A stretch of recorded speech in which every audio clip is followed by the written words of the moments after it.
Hey family, I hope all is well. I'm at work right now, so I really have to make this quick, but it's really heavy on my mind and on my spirit. Um, and I'm hoping to share this with you, and I hope that it reaches you in good health and mind and all of that. So I wanted to bring to your attention the season that we're in. And last night I was reading, I want to say I was in First Kings.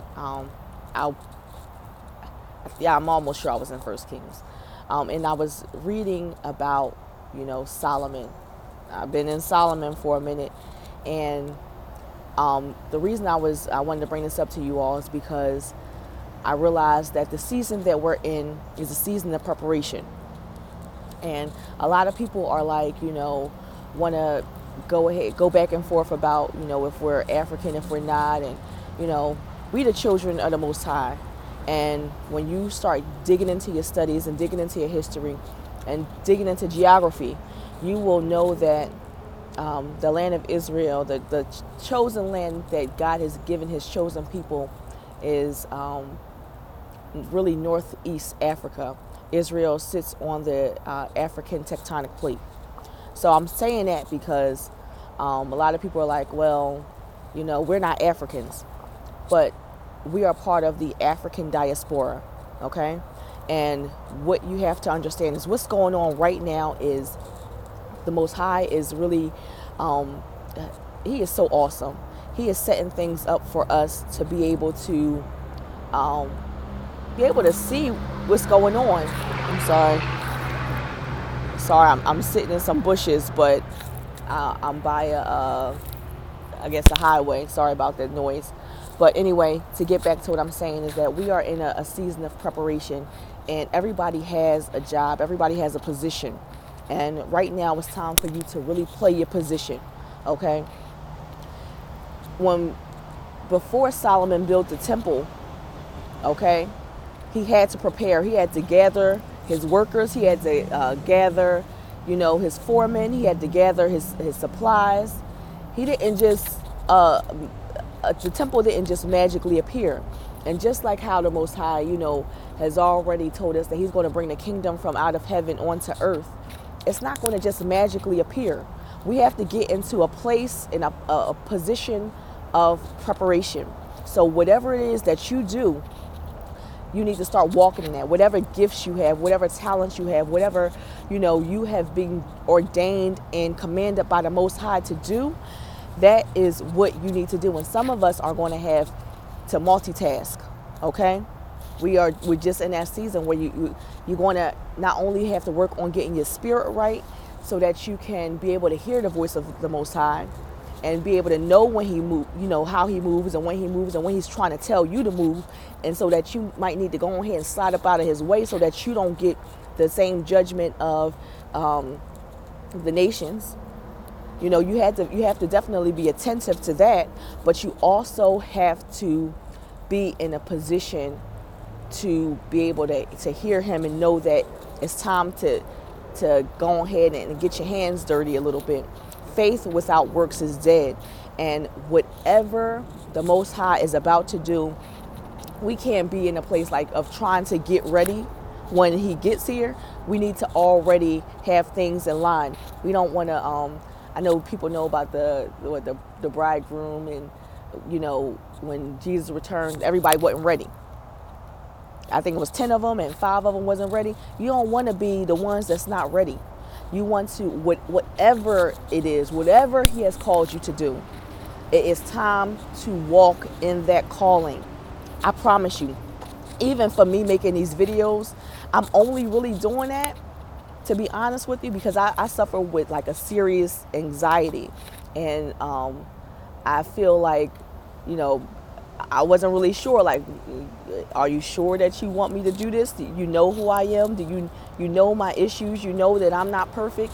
And God is not trying to use perfection. The Most High don't need you to be perfect. He needs you to be willing, though. He needs you to get into position so that you will not be left out. What is happening globally is that a lot of times we think of all this mysticism and things are just going to magically happen. Okay?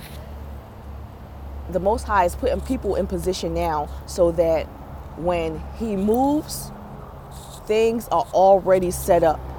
There is a lady, and I will butcher her name, but I will try to leave her name in the link and link her speech. But she is from the African Union, and she is trying to gather some willing people of the African diaspora that, you know, have a heart for Africa, have a heart to go back to the motherland, who hears the ears of the Most High, and she's gathering those people. She's working directly with the African Union right now, and she's trying to, you know, get everybody on board so that we can have, you know, a voice. And when it's time for us to go back, and we're asking for all these things, we're asking for passports, and we're asking for visas to come and go to Africa, that those things are already, you know, those things are in line because, you know, we have a dog in a fight. You know what I mean? So she has some awesome ideas. She has, you know, this idea about the credit union. I just listened to a clip from Dr. Mumbi, and I love Dr. Mumbi. But, you know, she has this clip, and she's talking about if everybody from the African diaspora just deposits $10 of their own money into a credit union, that would give us over $1 billion. And we can talk all we want about how, you know, with the things that we want to do and we hope to do, but we have to put work and action behind it. Just like how we say we love the Most High, we can't, the way we show that we love the Most High is by keeping his laws and commandments, right? So when he gives us things, when he gives us ideas, when he plants seeds inside of us, it's not for us to keep them for ourselves, but it is for us to go and to make his kingdom great. It's for us to, you know, go and spread his word, spread his love, tell other people how do we reverse these curses. Now, we know that the 400 years of captivity are coming up. It's inevitable. It's coming upon us. 2019 is a prophetic year, and we know this. But we have to get prepared.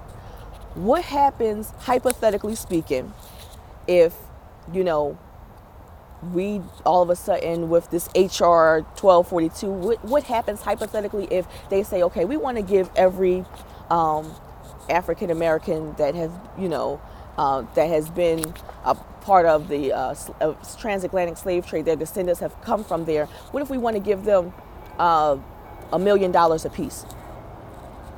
If you don't know what to do with that, you're going to squander that. You're going to put that right back into the oppressor's hand. But if, you know, if we as a people start building within our own communities, start building our own banks, start building, you know, our own grocery stores, start, you know, having our own things and be separate, be separated. That is what the Most High has called us. He called us to we are a chosen people, and that is for a reason. We have to separate ourselves from the world. Okay, we have to. And that's not no cult type thinking, but segregation did a number on us.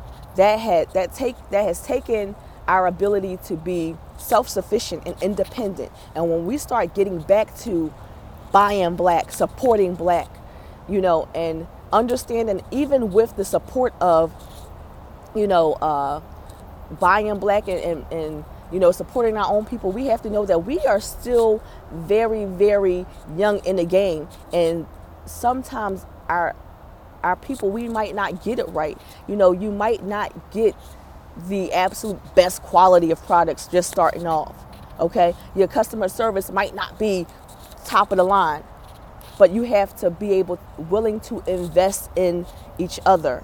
You have to. How many times have you gone to McDonald's and they messed your order up, but you still go back? We have to have that same mentality with our people. It's a restaurant that I go to. Every time I go there and I take other people there, I promise you, they jack up the order, or they don't have something, or something's not right. But I still continue to go there because I know that it's with my support that they're going to be able to continue on with their work, and that one day eventually they'll be able to get it right, and hopefully with them getting it right they'll be able to expand and not just have that particular location, but they can have multiple locations.